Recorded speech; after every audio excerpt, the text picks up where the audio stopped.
right, welcome everyone. This is Chris Petrie. Thanks so much for stopping by. I'm glad you're here, and we're going to actually have a great time. We're going to do a beautiful seascape, and we're going to do this painting real simply. We're going to go through each step of the way so that you know how to actually navigate through the painting so that it's easy for you. The colors we use will show you step by step all the different processes we go through to create this beautiful painting, this seascape.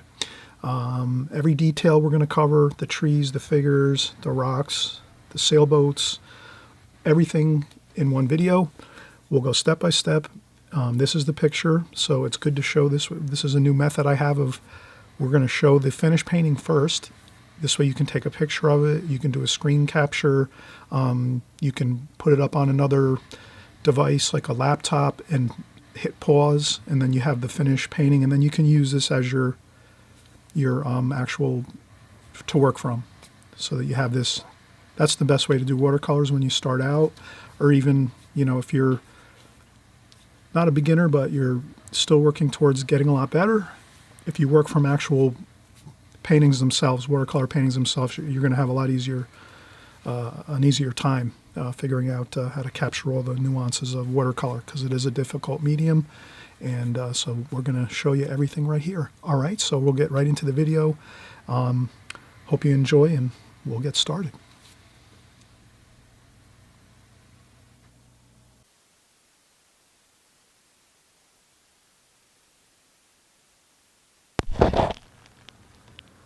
Okay, we looked at our painting, our finished painting, and we're going to get right into getting started now. We're going to draw our composition, and it's a beautiful seascape we're going to do, and lots of beautiful colors. We're doing the glazing technique here. As a watercolor artist, you'll always hear me say on my channel, try to learn as many approaches as you can to painting. The direct approach, where you just go right in and start painting, and you're not really concerned about doing washes and overwashes. Practice maybe that method. I just give it as a, you know, as a, I don't know, a suggestion, because I really think it helps if you can kind of practice, you know, just going right in and painting.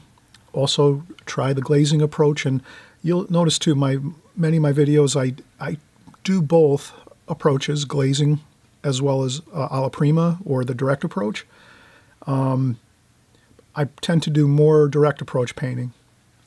But in essence, when you are painting watercolor, you're going to find that you're actually doing both a lot of the time anyway. So, but overall, you know, there are those two main kind of schools of thought. Many professional painters like the alla prima, many painters, probably more painters like the glazing technique, but there's many painters too that do the alla prima. So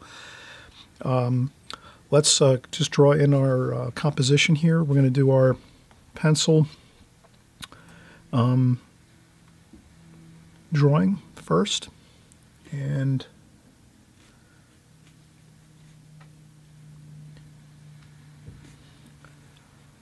I think we're going to we'll do our space divisions. So I think around, if this is halfway point, I would say this will be top of rocks. So we could just make a note. Top of rocks is going to be about halfway on the painting. And then maybe this one, if this is halfway, a little bit above halfway, we'll make another cropping of actually land. So we'll put the land over here.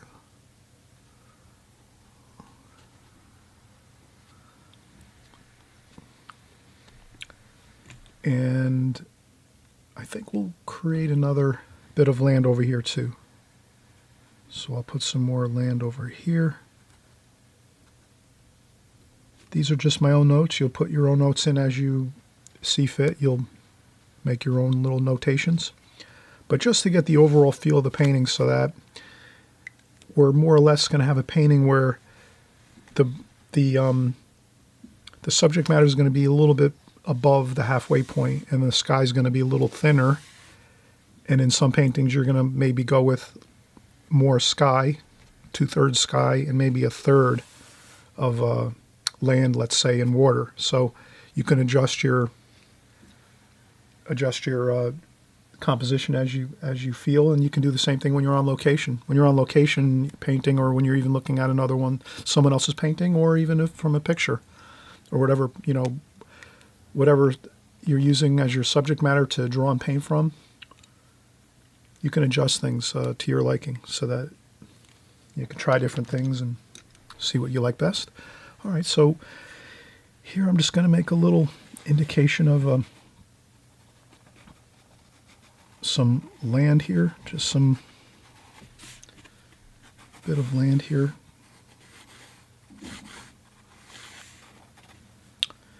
And then we'll have another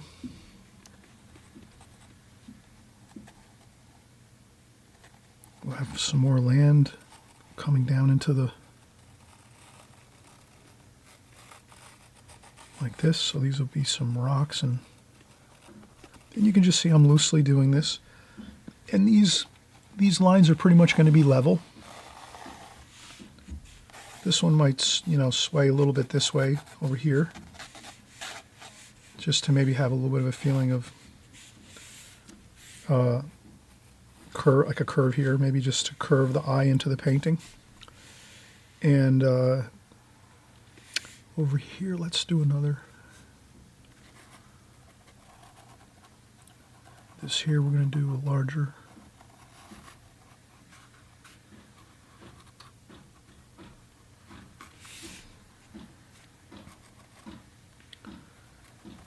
And some rocks here, so this is a larger.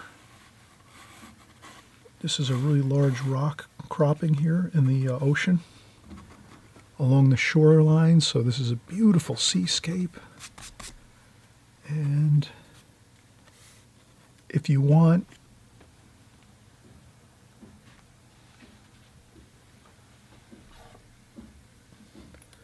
we can use a ruler. I'm going to find a ruler here. So sometimes a ruler can be good to just get a nice, good straight line for our ocean, for our distant ocean horizon line.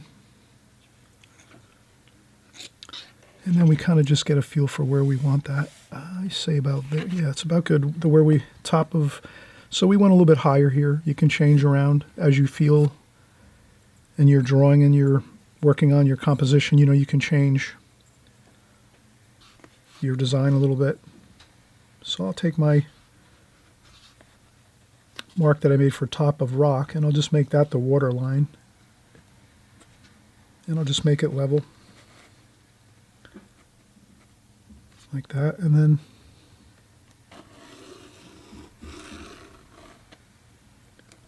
that'll be the water, the ocean in the distance, the horizon line.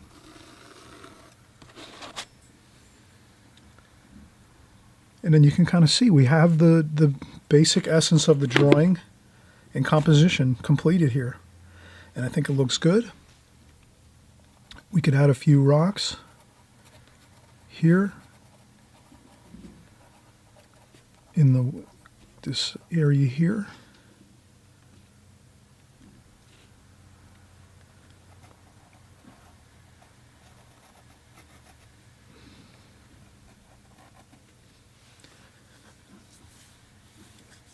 And that makes it interesting. We have different size rocks and shapes.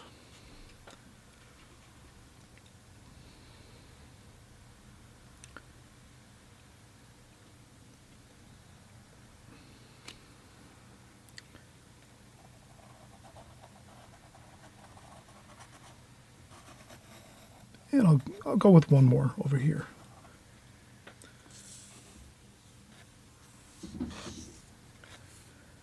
So you can just imagine the eye going around the painting and looking at the different rocks, and probably resting. The eye would probably rest around here on these larger shapes here, the larger side of the hills coming down into the water and the rocks here, and this will be really a perfect place to take a break.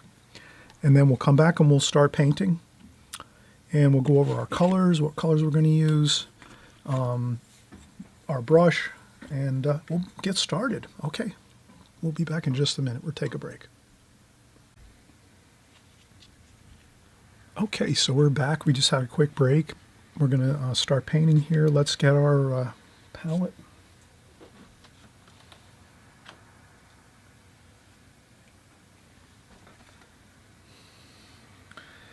And the only thing with my palette is it's for larger paintings. This is like maybe a 12 by 14 or a 10 by 14. I think it's about a 10 by 14 here. Let's see what we have. This is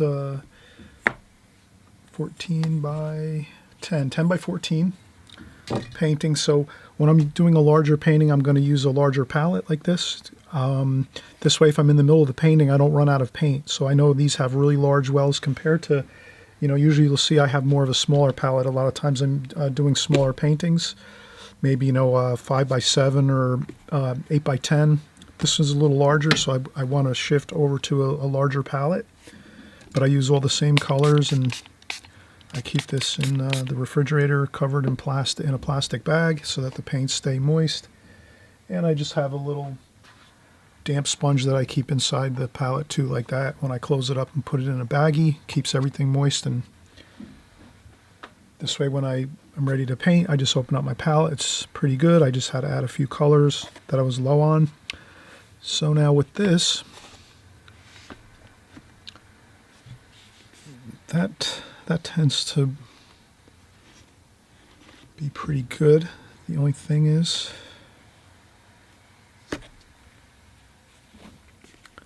we have to figure out something to do here. I might have to shift things around a little bit.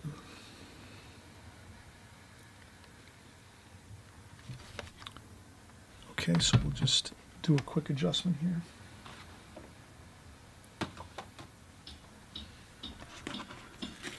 I'm just going to lift up my paper. Before I do that, I'll just make a mark on my paper.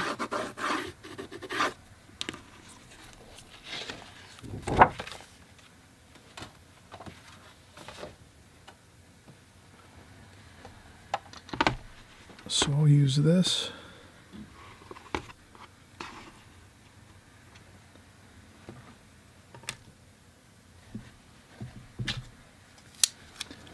I'll use some tape, so I just take some tape here.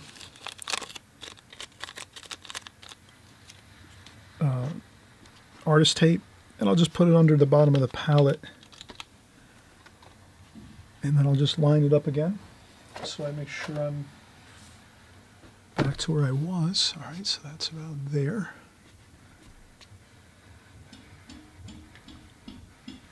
Bottom of the paper's about here.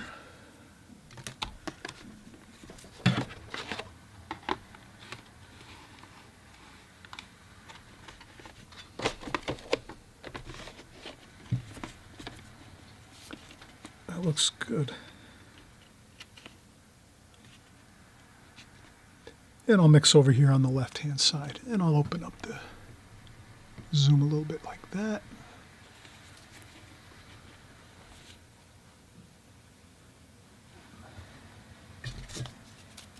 And I'll just raise up my paper on a couple pieces of sponge, like that. That's good. And some more tape, just so the painting doesn't move around.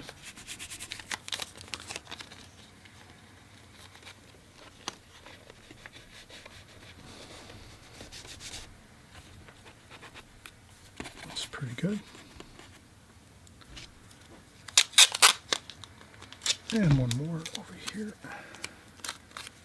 So we do things on the fly sometimes here. We're going to just do things to rearrange.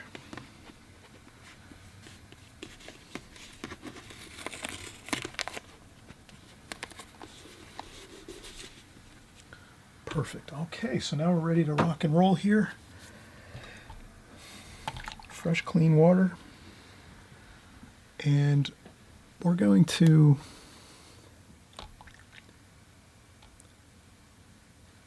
do some glazing. So the glazing approach, of course, is sky color,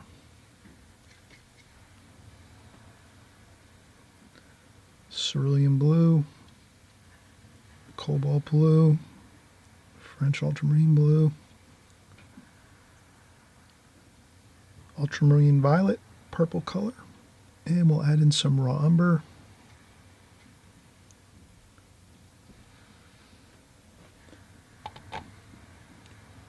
Okay, a little more water. And let's just do a glazing approach. Just everything on there. We mix up enough water and paint that we can get our first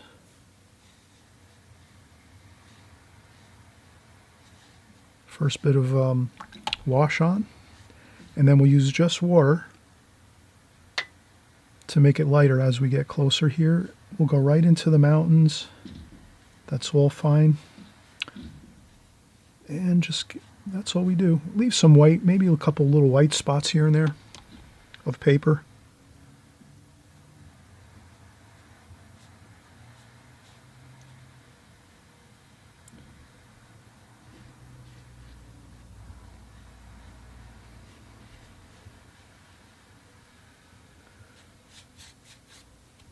And as you can see, we're just getting lighter and lighter as we go.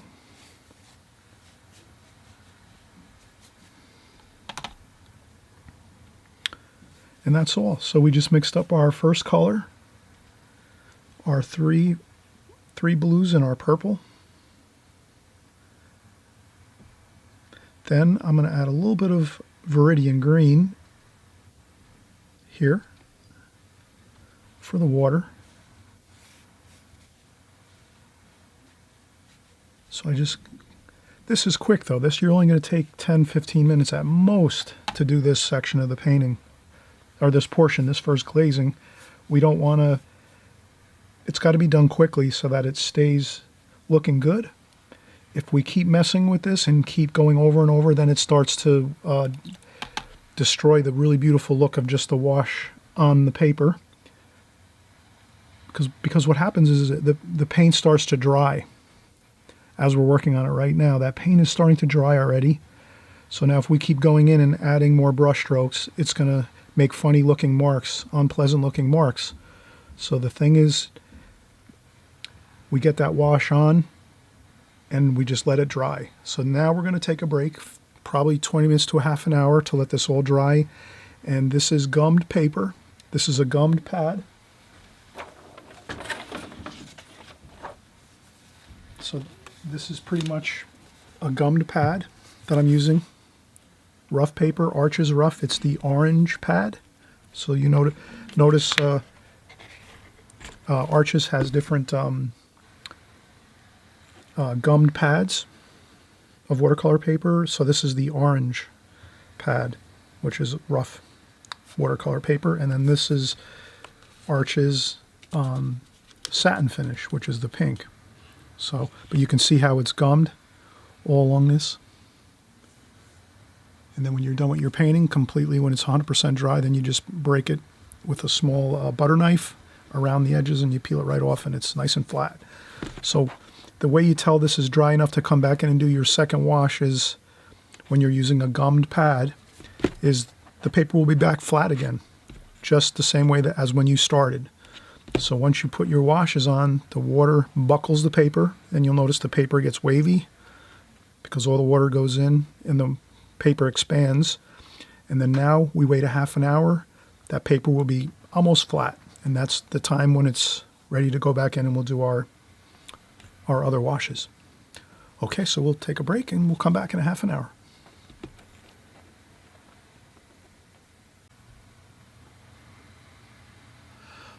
Okay, we let our paper dry.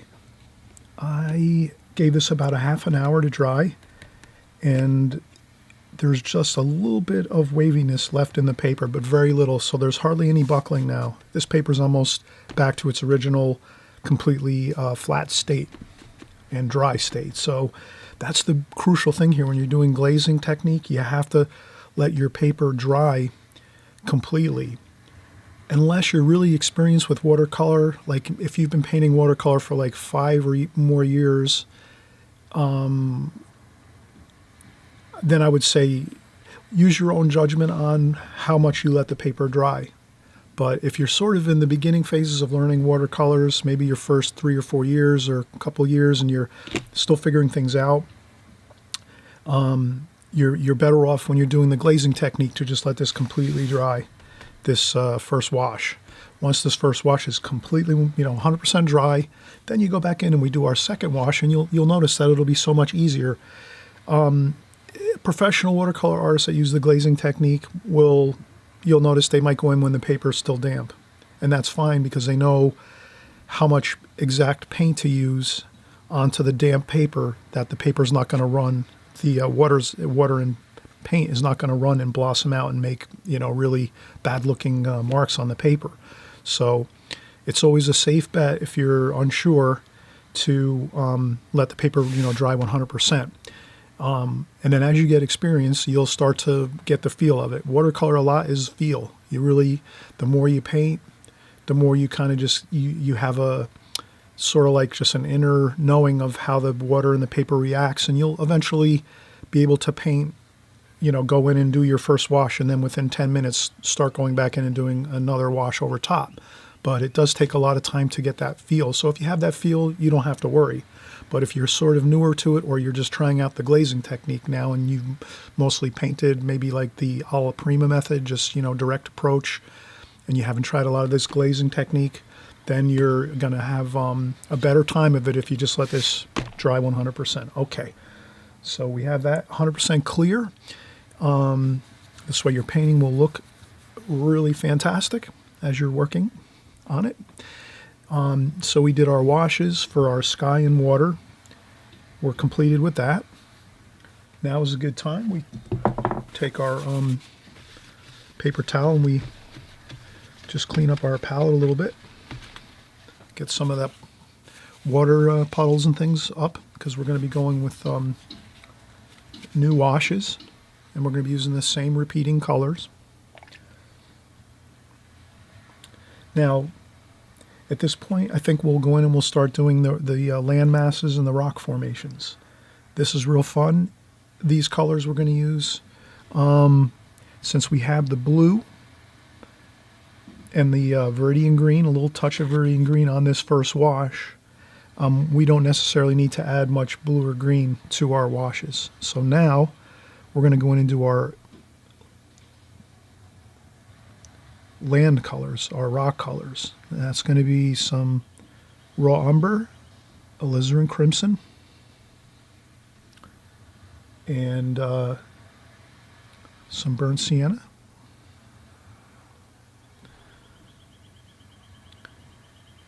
Also some sap green,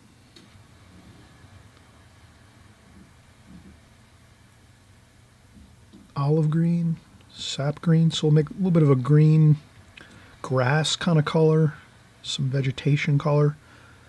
But that's about what we're looking at here. Raw umber, burnt sienna, a little bit of alizarin crimson for that nice warm rocks color, and maybe we can even use a little blue over here, some cerulean blue.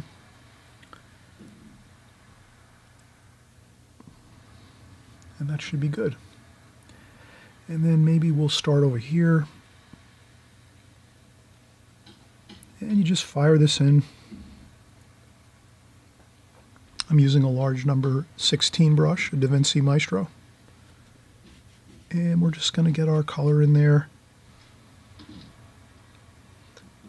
And as you see, I'll just keep adding once I start out and figure out what colors we use.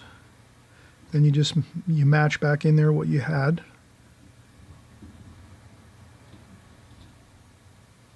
That's kind of a good thing to remember. Once you get your paper, once you get your colors figured out, what you want to use, whenever you see it running low in your palette, you just go back in and hurry up and replenish it to that same spot, so that you're always kind of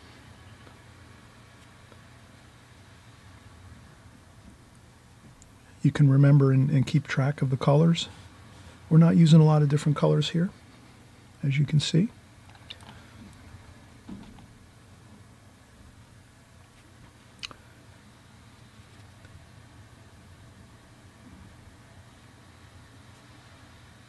A little bit of that green color. We'll make some darks too, burnt umber, French ultramarine blue, some rock colors, those really dark rocks.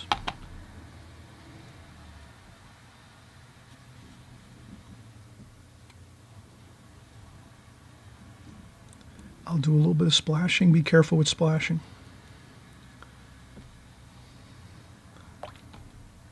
If you see a splash go somewhere that you're not happy with, you just lift it up quick with a paper towel or a tissue. But as you can see, we're working those same colors.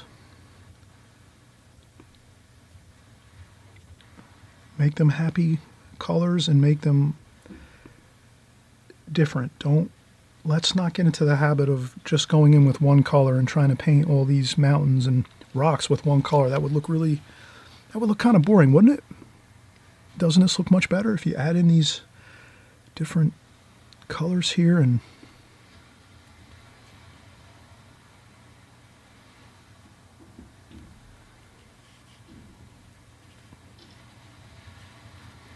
we can go back in and get some of that dark wash there.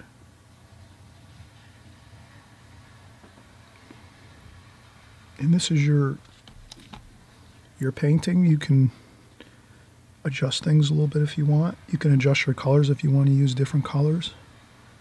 I'm just giving you what I think looks good. You can change your color schemes to make it more interesting for your liking.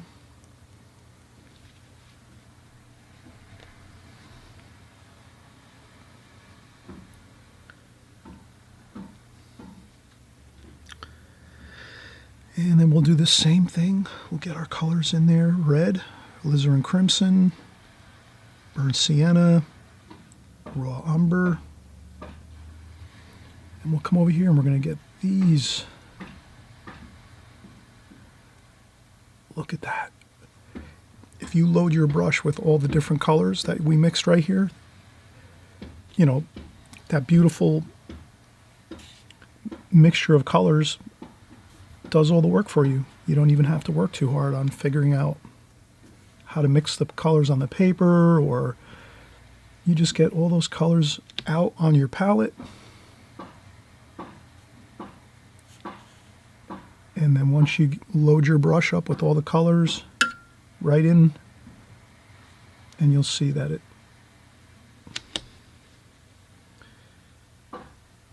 And then we just mix our greens over here just for that little feeling of some grass, some vegetation here and there. Okay, some darks over here.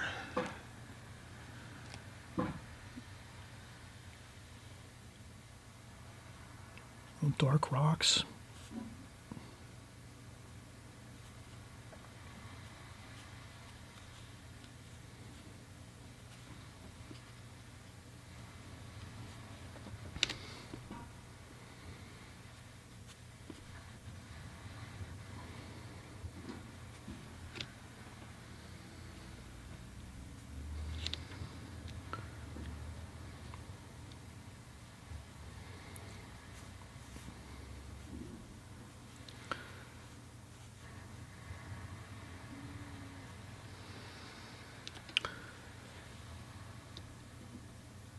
Okay. Rinse off my brush, dab off a little water, go back in, we get our colors again. Raw umber, burnt sienna, alizarin crimson, a little bit of cerulean blue over here.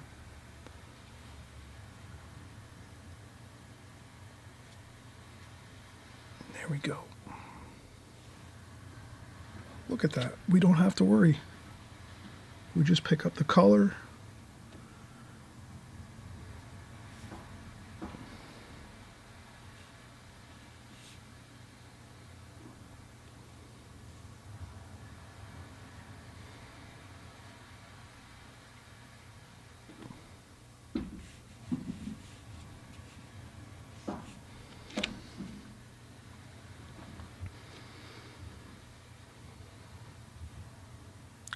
some greens.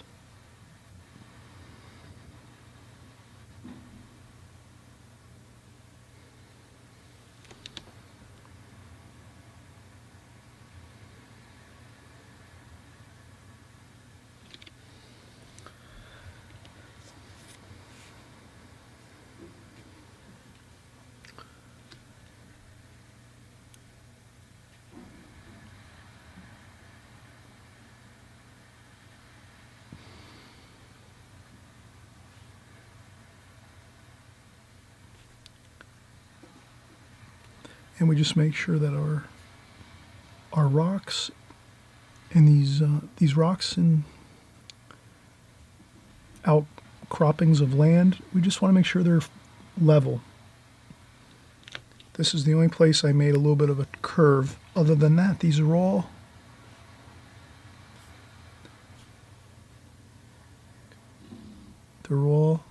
level.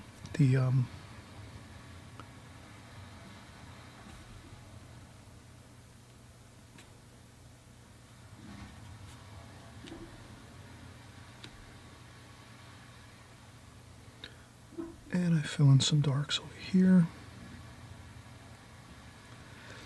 And again,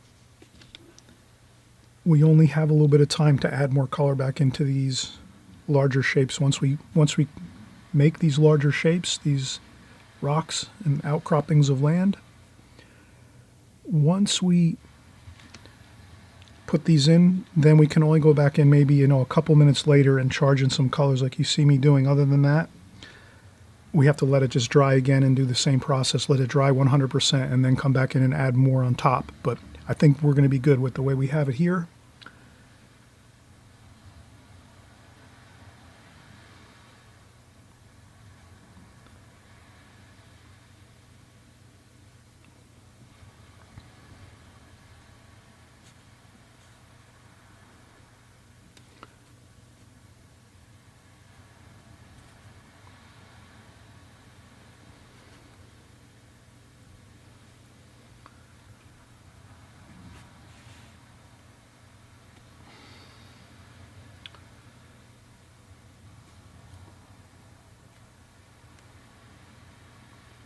And I'm making some square shapes for rocks, more French ultramarine blue, burnt umber for some darks. And again, we only have a little bit of time to charge some of these colors in, these darks.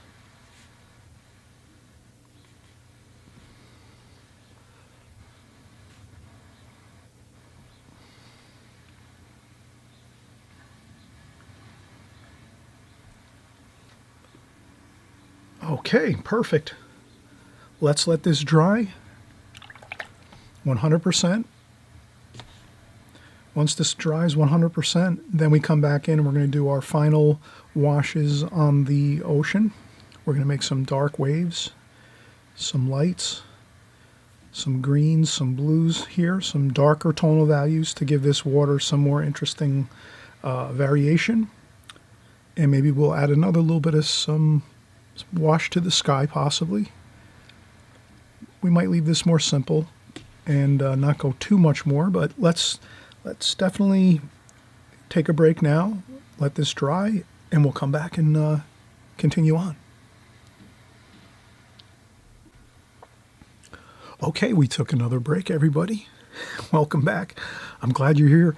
Hey, I meant to just quickly mention, if you haven't subscribed, please consider subscribing and hitting the notification bell. That way you kind of know when our videos are coming out here. So you'll be all ready to go. You'll have a notification that we've made a video.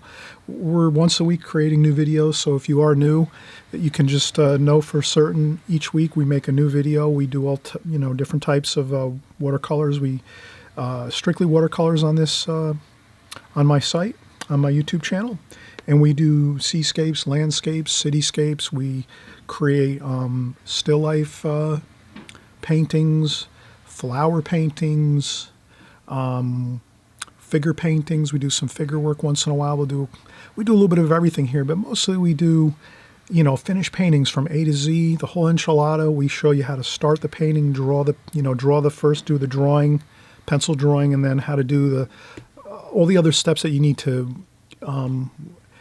to create the full painting all the way from the beginning to the end. So that's what we're doing here, of course, and I'm glad you're here. I'm glad you stopped by to this channel, and I'm hoping you'll keep coming by, and I thank you too for coming by as well and joining along with us here as we're painting. So we're just getting started back up. We made sure that this next wash, we did our second glazing, our second wash, which were the croppings of land, the rocks in the water, and now that'll be our second glazing complete. We let it dry for a half an hour or so until it was completely dry. And now we're at that point where we're doing our final finishing washes here. We're going to shift to a smaller brush. We're going to use a needlepoint brush.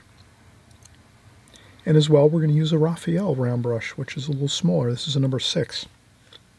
We started the painting with a number 16.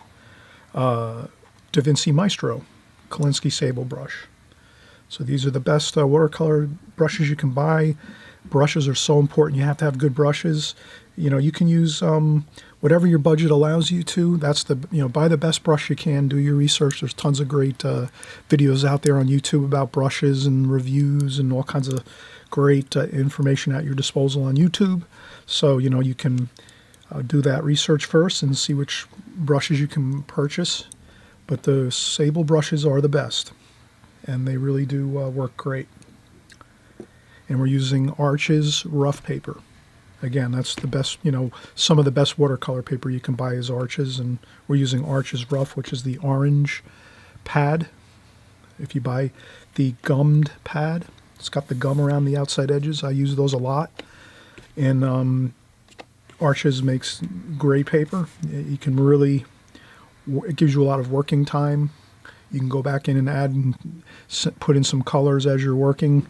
Some of the less expensive papers, you'll have a hard time charging in colors as you're going, As you saw us do here, we painted these rocks and these land croppings here, and then we went in and added some darks as it was starting to, once we, put the washes down, the first wash, even as we put that wash down, we started to charge in some colors here and there. With a less expensive paper, it would make probably really problematic, unpleasant looking marks. A lot of times the paper just doesn't really handle going in and adding colors as you're working a lot of times. But the Arches paper and Fabriano and some other professional grade papers, you have more working time with it. So just another tidbit of information. I hope you enjoy that informational there. That's really can make a big difference too. So you just try to buy the best watercolor paper you can, and we're going to get back started here. Let's do the distant.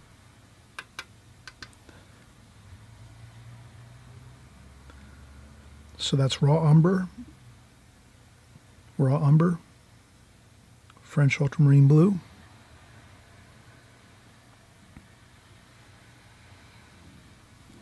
a little bit of raw sienna maybe,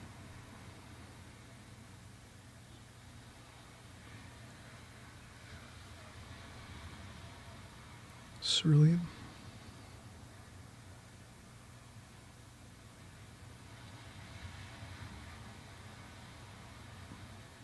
a little bit of, I just did a little mix of alizarin crimson, raw umber, raw sienna, and a little bit of French ultramarine blue, and a little bit of cerulean too.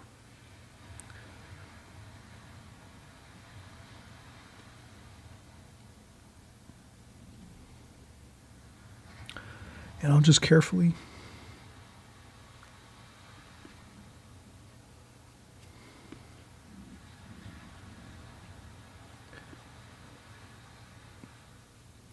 now I'm going to go around the sailboat.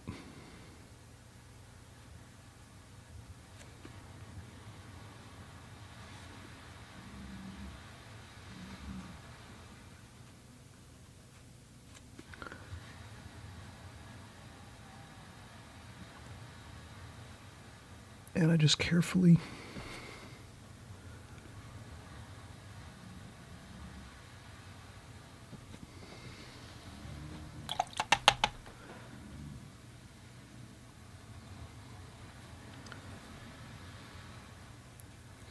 okay, so we put in that distant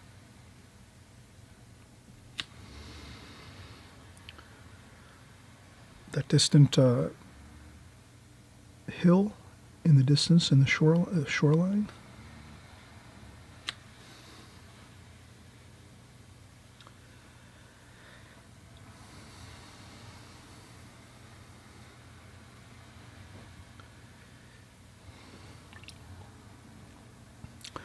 Now we can go in and get some raw sienna with a little bit of alizarin crimson. Let's wait on that. I'm going to let that dry first. Let's see if we can do this a little bit here.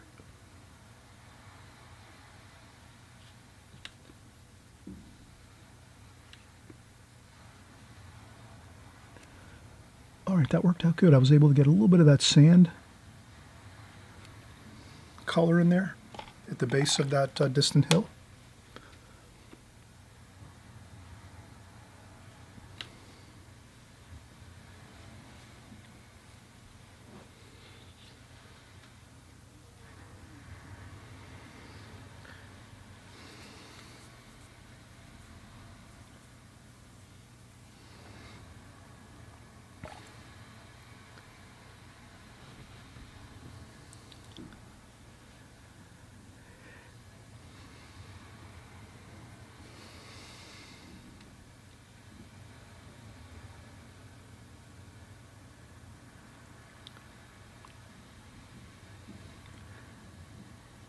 Now we'll take a little cobalt blue,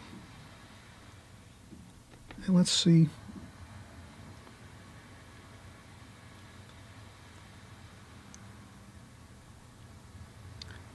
Notice how it's a lot of paint, just a little bit of water, a lot of paint.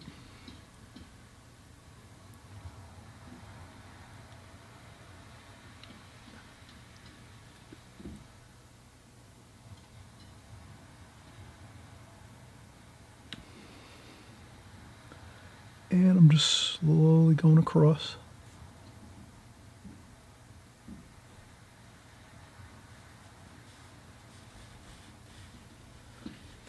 And I'm leaving a little bit of white paper there. You can see that. Those are the waves.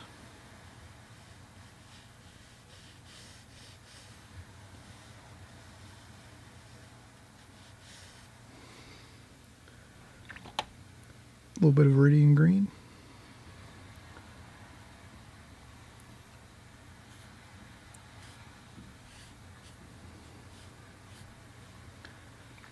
Then we'll go and get some French ultramarine blue, straight French ultramarine blue, a little bit of burnt sienna.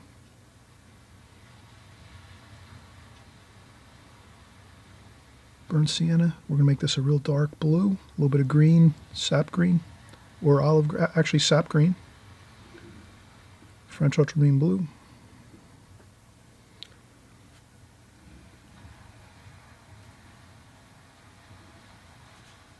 And you can see I'm doing a fine line of the blue-green, dark blue and green.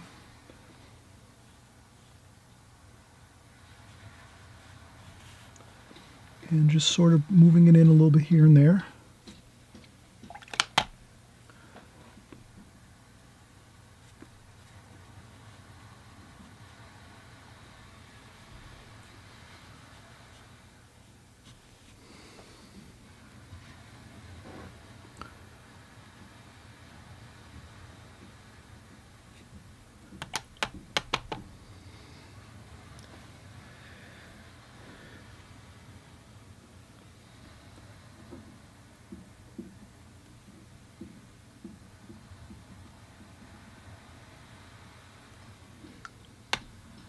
And the same over here. We're just adding some of that dark French ultramarine blue, burnt sienna. Then we'll go in and get that cobalt blue. And we'll leave some of those white bits of paper.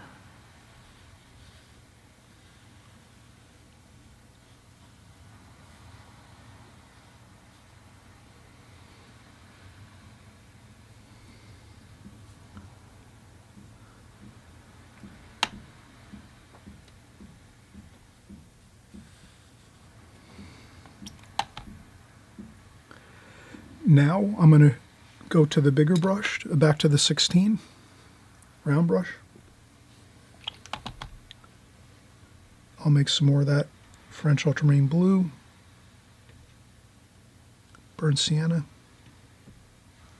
viridian.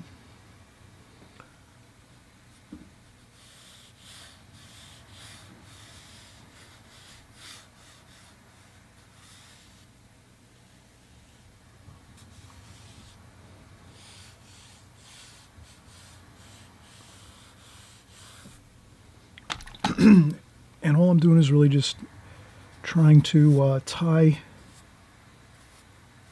things in.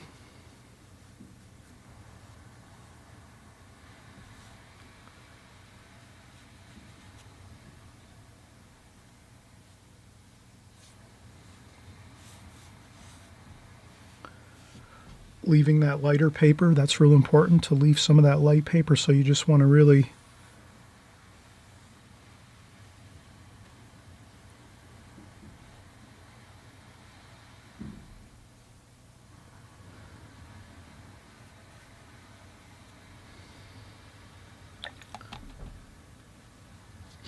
and again more French ultramarine blue, viridian green, a little bit of burnt sienna. Here we can do a little darker tonal values here.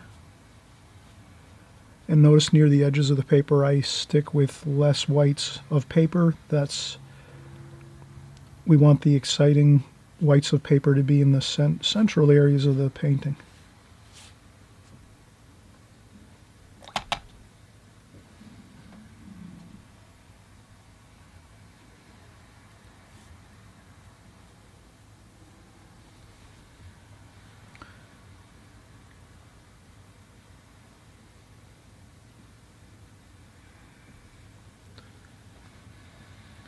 And I think what that gives us of that feeling of the waves coming in, like this.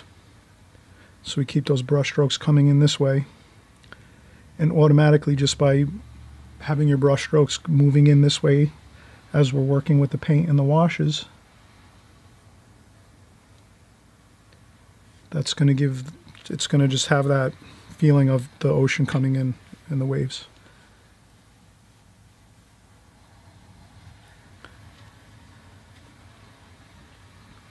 And then we can make up a few more darks. French ultramarine blue, burnt sienna, sap green.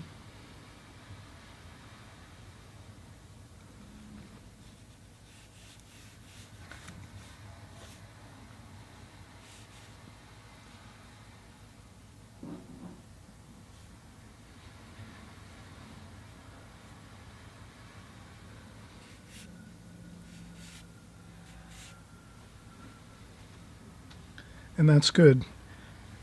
This is where too much over and over and over of doing this will kind of lose the effect of, well, we're looking for that darks and lights all the way through here. So bright white paper and the beautiful contrast and tonal values of the darker paint here, and leaving the white paper here. That's the foam, the shoreline, the foam, just, you know, a feeling of the ocean. And then I'm going to have a little bit of the smaller brush. I'll do my splashing. This is good. We're going to do that splashing. Even with the darker paint, that's going to be fine.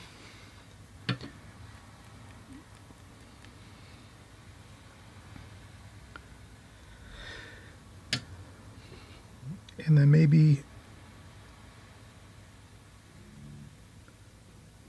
French ultramarine blue, burnt sienna, sap green, and a few darks in here too.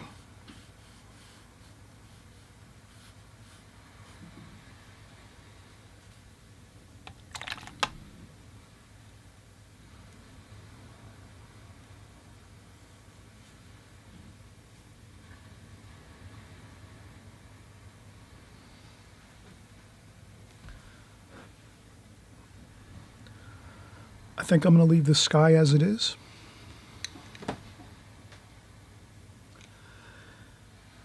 So the only thing I would say we can do now is we'll let this dry. We'll take another break. That was the most fun part, really. Was that fun or what? You can have a lot of fun with this. The waves and the ocean part, this section is so much fun. I hope you have fun with that and really try it a few different times. You know, try this painting 3-4 different times until you really get it where you have that really fun feeling of getting the waves in this way.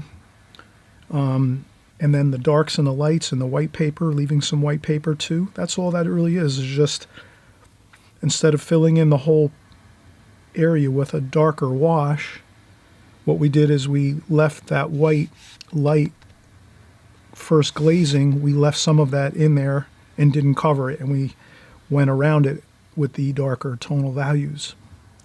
And that gives us that real beautiful look of the ocean and the light bouncing off the waves coming in and crashing along the shoreline.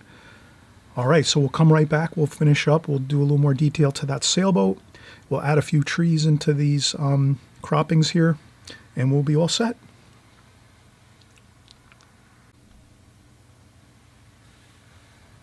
Okay, we're sort of finishing up here, and we just took a break and we let our wash dry for the ocean. That's very important. So as you can see, we've been saying this all along in this video, as we go through the steps of a glazing technique. The glazing technique is really paint, take a break, let it dry, paint, take a break, let things dry, and we do that same process and pattern over and over until we get all the washes down that we want. So, you know, just to catch up to speed a little bit, one more time, we did our really light wash first of the sky and water. So you can see that the sky is the under wash for the ocean, for the coastline here. And then we did our second glazing after that was 100% dry, the sky in the ocean area. We did our land croppings coming down into the coast, into the ocean here, and then this rock here with some grass and some feeling of shrubs and things like that with the green paint, just a little touch of that green paint here and there. We let that dry 100%. Then we came in a third time and we did our darker washes of the ocean. Darkest darks out here in the ocean. That gives us a nice crisp line for our horizon line. And then we put those dark washes, and we just put those washes, the darker washes,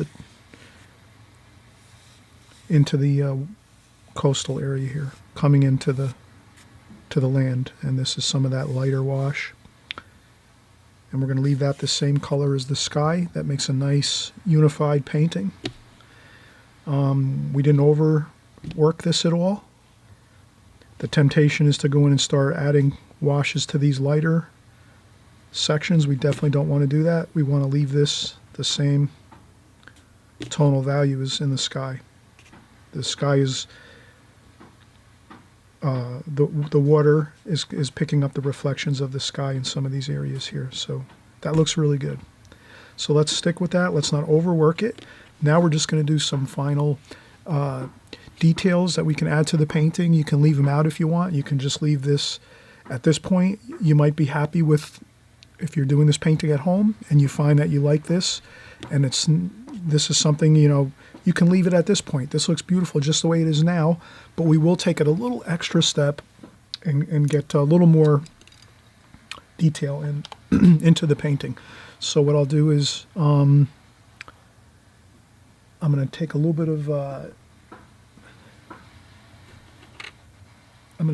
bit of yellow ochre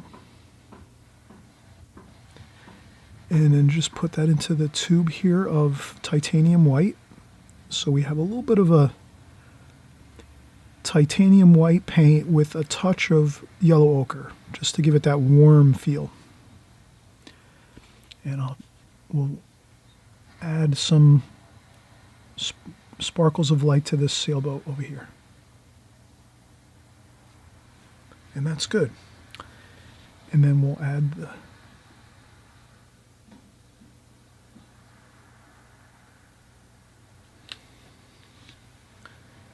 I'll add the white portion of the boat underneath the sailboat. And I will take some more titanium white, and I'm just going to speckle and splash just a little bit of water to get that feeling of spray, and just a little bit. That's good.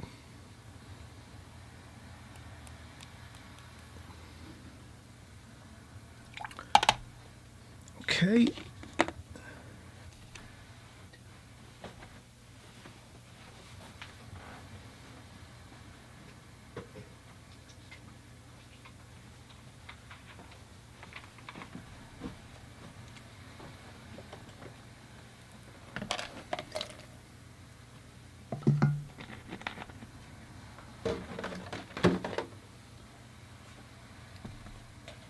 Okay, now I'm going to do a small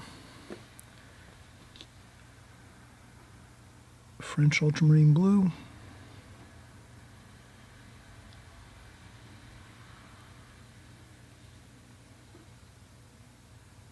Just a small shadow under there.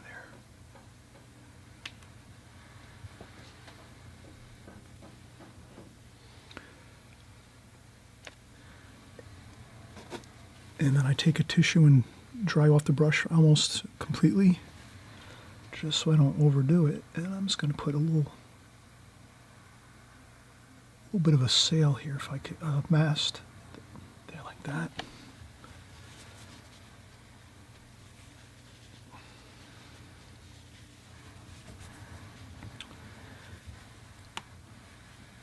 And I think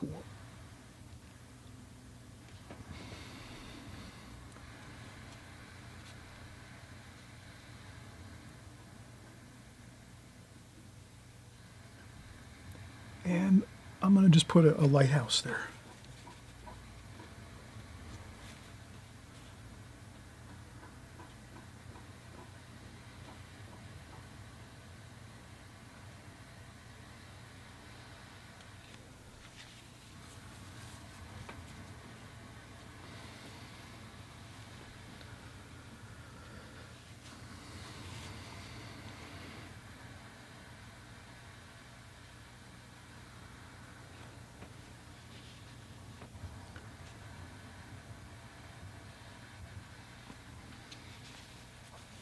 I thought to put a lighthouse out here in the distance. That just gives it more interest, so that the person looking at the artwork and the painting is going to kind of see all different interesting things going through the painting. The rocks, the ocean, the splashing, the sailboat, the distant hills, coastline, and then also the lighthouse here in the distance. So we'll put that there. Also, we can add in a figure or two if you want. I'm going to do that myself. I think it'll look really good. But again, if you find that you just like a more, simplistic looking painting, you can leave it without these final details. That's fine too. You're the artist. It's up to you. So I'm going to start here by I'm just going to make some pencil lines here. So that's one figure there, and another figure over here. And I just indicate the head, shoulders, and just the legs a little bit in the water. So these are some figures walking near the coastline here. And then for the figures, I'm going to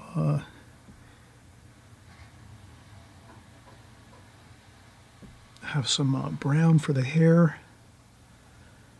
I'm going to go with some cadmium red for the first figure. So this person's going to have on a red shirt. And I think the main thing is I'm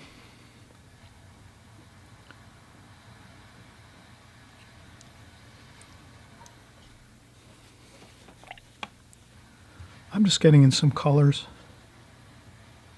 Maybe some yellow ochre for the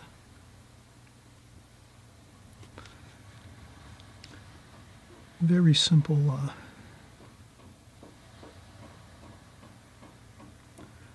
so I'm going to make some flesh tone.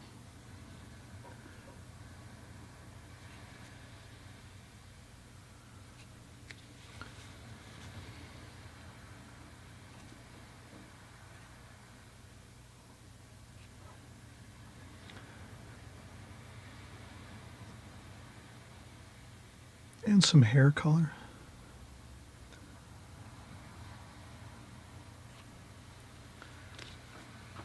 And that's all. That's some hair, a little bit of some hair, brown hair I made for this person. That cadmium red for the shoulders. I made some yellow shorts here with some yellow ochre, maybe a little bit of cadmium yellow. A little interesting bit of color. I'm keeping the figures very simple, as you see. I didn't try to overwork this. That's all I'm going to do for that. We'll make another figure over here. Maybe a cerulean blue.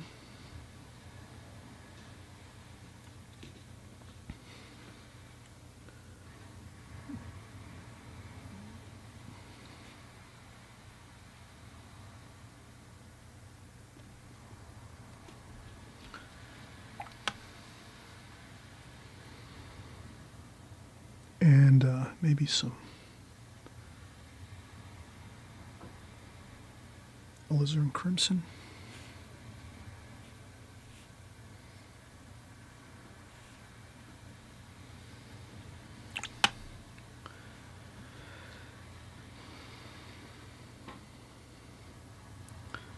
And then we'll do some legs here, just some quick indications, legs.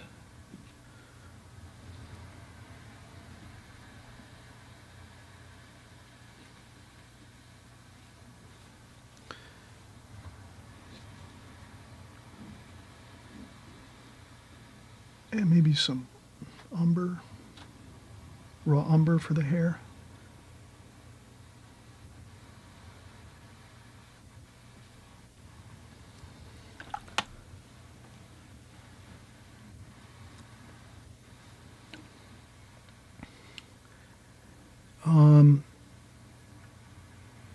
I'm thinking a little more.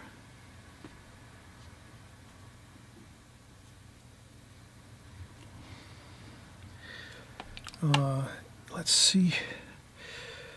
That's pretty good. Maybe we'll do a small figure, small child.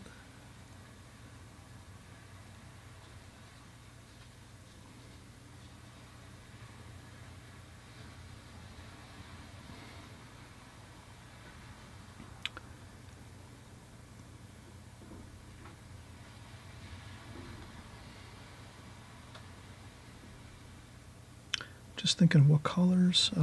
Maybe go with a simple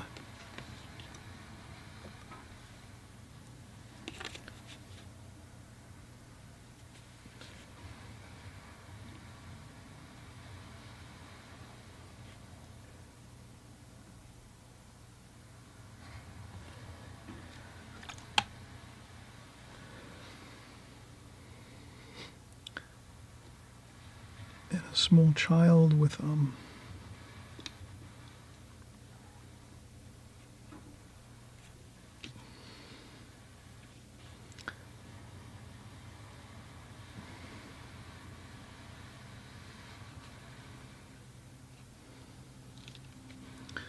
maybe with a little pale.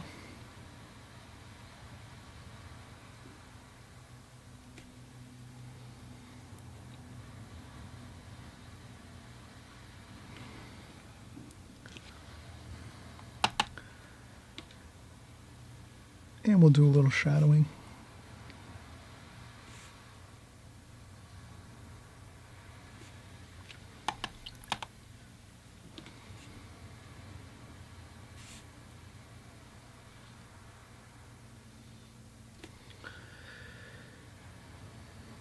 Okay, so we did our figures. And we have maybe a mom and a dad with a child. They're out there just walking around the coastline. This is more if you want to take your time and practice this a few times on paper, on like printer paper or something, before you go in and do this. If you feel like you're not too comfortable with figures or you haven't done figures a lot, I'm really just doing very simple renditions of figures, nothing too intricate. And we're going to go in and do a few highlights with our figures. So we would just take a little bit of that titanium white with a little touch of yellow ochre, just to give it a little bit of a warmth to it. And we'll put some highlights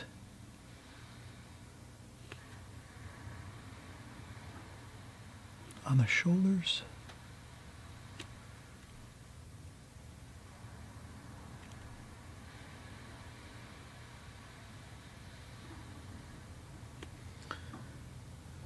And that just adds that bit of light to the figures. And I think that looks good. I'm thinking that this is complete, except let's add just a few more things. Again, I don't feel I'm overdoing the painting right now, but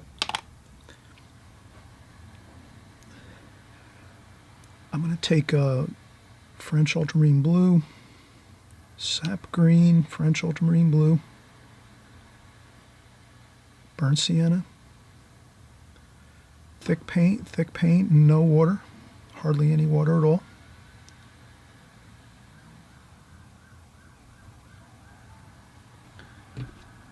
And we'll do some pine trees, just a few.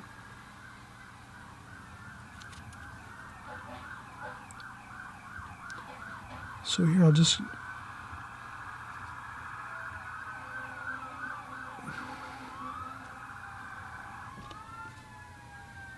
and we're having some parades today, so I hope we can enjoy that fun sound of the sirens. We're having parades in our town today.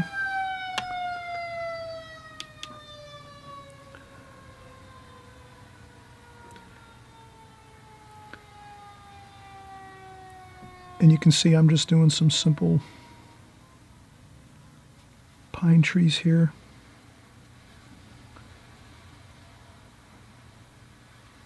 So at first I get the straight lines like that, then a few curved lines going up, a couple of the branches going up, and then a couple just and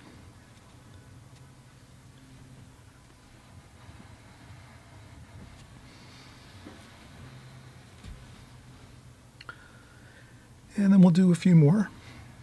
We're going to do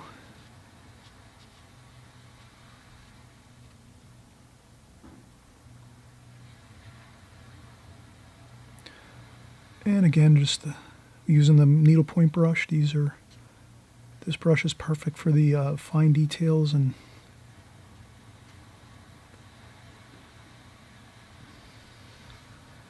if they look a little bit too, you can just dab the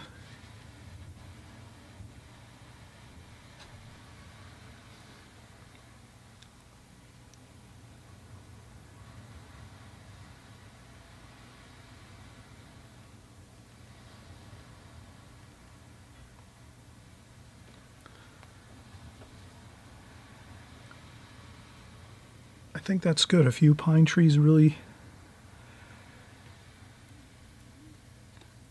maybe even a couple out here. Small, I make them much smaller out here now.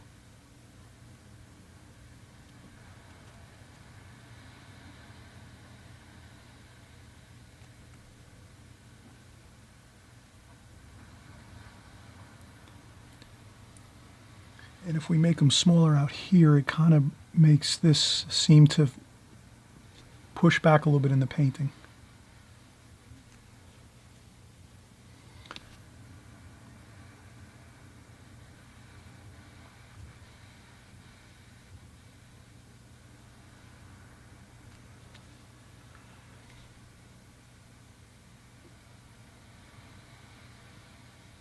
And you can see I just do this haphazardly. I don't really...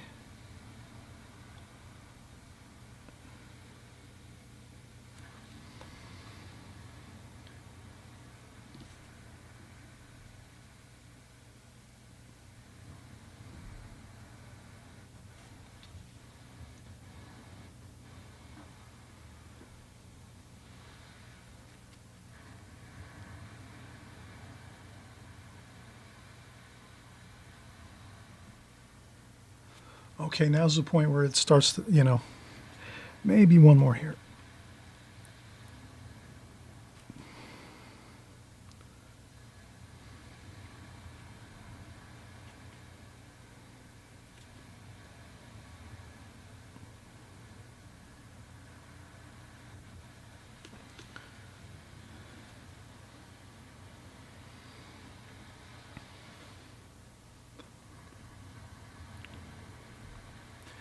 And darker at the bottom.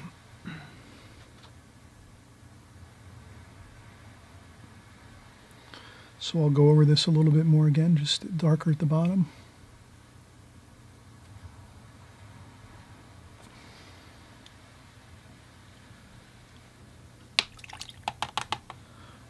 Okay, everyone, I hope you enjoyed this. I hope you enjoyed the extra details. If you want, you can keep going and add in these details that we just did. Other than that, this is pretty much about as much details as you're going to want to really put in. We have an additional sailboat. We have a far distant lighthouse to make it more interesting. We have some gorgeous figures with some sunlight. We have some additional pine trees to add that give it more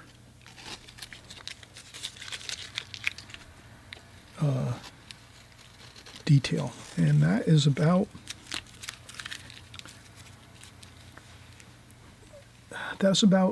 just perfect. Enough details, but not too much.